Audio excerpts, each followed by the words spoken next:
Hi guys, ඉතින් ඔන්න අයිබෝන් කියලා පිළිගන්නවා. අදත් මම Take with CH මගේ YouTube channel එකට. ඔන්න ඉතින් අද unbox කරන්න යන්නේ ඔයාලට ඔය පේන humidifier එක. ඉතින් මේක දරාස් එකෙන් තමයි ගෙන්නුවේ. ඉතින් humidifier කියන්නේ මොකද්ද? ඇත්තටම මේකෙන් වෙන්නේ මේක ඇතුළට වතුර දැම්මම මේවා droplets වශයෙන් spray වෙන එක. ඉතින් වැඩි කතාවක් නැහැ. අපි මේක unbox කරලා බලමු. ඉතින් මේකේ front side එක ගත්තොත් humidifier කියලා ගහලා තියෙනවා, desktop කියලාත් ගහලා තියෙනවා. ඒ කියන්නේ desktop එකට තමයි පාවිච්චි කරන්නේ. ඉතින් මෙතන product name එක, water capacity එක මිලිලීටර් 250යි. ඒ වගේ ගොඩක් ඒවා දාලා තියෙනවා. මේ පැත්තේ humidifier කියලා තමයි දාලා තියෙන්නේ. මේ පැත්තේ operation instruction ටිකක් තියෙනවා. ඒවා නම් ගොඩක් වැදගත් ඇත්තටම. ඉතින් උඩත් නෑ මොකුත්. box එක නම් ටිකක් damage වෙලා මම ship කරන අතරතුර එහෙනම් අපි මේක unbox කරලා බලමු. ඉතින් මෙච්චර තමයි අපිට box එකේ බලා ගන්න වෙන්නේ. හොඳ ලස්සන cover එකකුත් මේකට ලැබිලා තියෙනවා. එහෙනම් අපි මේක package එකෙන් එළියට අරන් බලමු. ඉතින් මේක තමයි humidifier එක. මෙතන එළියක් වගේ තියෙනවා. ඉතින් හොඳ ලස්සන ලුක් එකක් තියෙනවා. ඩෙස්ක්ටොප් එකට තිබ්බොත් හොඳ ලස්සන ලුක් එකක් එයි කියලා මම හිතනවා. ඉතින් මෙතන අපිට ඩ්‍රොප්ලට් ස්ප්‍රේ වෙන එක, USB පෝට් එක සහ පවර් බටන් එක බලා ගන්න පුළුවන්. ඉතින් මේ පැත්තේ මයික්‍රෝ USB එකක් තියෙනවා. මේක ප්ලග් කරන්නේ එතන. ඉතින් එච්චර තමයි humidifier එකේ අපිට බලා ගන්න පුළුවන් වෙන්නේ. එහෙනම් අපි මේක ඕපන් කරලා බලමු.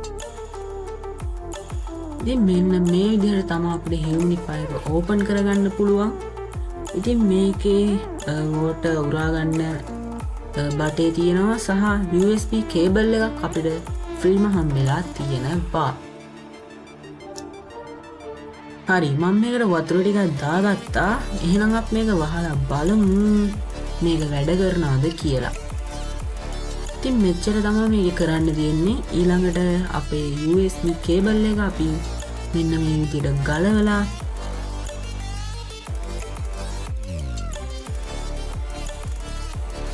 micro USB පැත්ත humidifier එකට ගහගන්න ඕනේ. ඉතින් මෙන්න මේ විදිහට තමයි ගහන්න තියෙන්නේ. ඉතින් අපි මේක අනිත් පැත්ත හරවලා අපේ USB port එකට මේක ගහලා බලමු.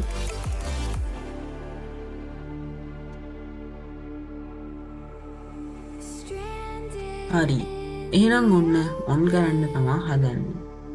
හරි, ඉතින් හොඳ ලස්සන ලුක් එකක් තියෙනවා. ඔයාලට පේනවද දන්නේ නැහැ. water droplets යනවා. ඉතින් මේක හොඳ ලස්සන RGB colors එහෙම තියෙනවා.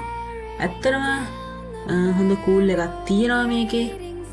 ඉතින් අපිට තව එකපාරක් බටන් එක ප්‍රෙස් කරපුවාම continuous mode එක නැතුව within it යන mode එක on කරගන්න පුළුවන්. ඉතින් තව එකක් කරපුවාම අපේ humidifier එක off වෙනවා. ඉතින් humidifier එකක් දැන් අපි ස්ටුඩියෝ එකනේ තියන්නේ. ඉතින් තවත් වැදගත් දෙයක් තමයි මේකේ වතුර ඇත්තටම ලීක් වෙනවද කියන එක. ඉතින් මේක ලීක් වෙන්න ගත්තොත් ඉතින් කේස් යනවා. ඒ හින්දා අපි පොඩි චෙක් එකක් දාලා බලමු මේකේ වතුර හැදෙනවද කියලා. හරි, දැන් මම මේක අනිත් පැත්ත හරවලා බලන්නම් ඉතින් වතුර හැදෙනවද කියලා. ඉතින් වතුර බින්දු 2-3ක් හැලුණා. ඔයාලට නම් පේන්නේ නැතුව ඇති. ඉතින් අවුලක් නැහැ. ඉතින් මේකේ වතුර මම ෆුල් දාලා තිබ්බේ. ඇත්තටම ෆුල් ගියවට මම half තමයි දැම්මේ. කමන්නේ නැහැ. ඉතින් මේකේ වතුර පොඩ්ඩක් යනවා, අවුලක් නැහැ. ඉතින් මේක තමයි මේ humidifier එක. ඉතින් channel එක subscribe කරන්න කියලා මතක් කරනවා. අදට මං ගිහින් ඉන්නම්. හැමෝටම goodbye.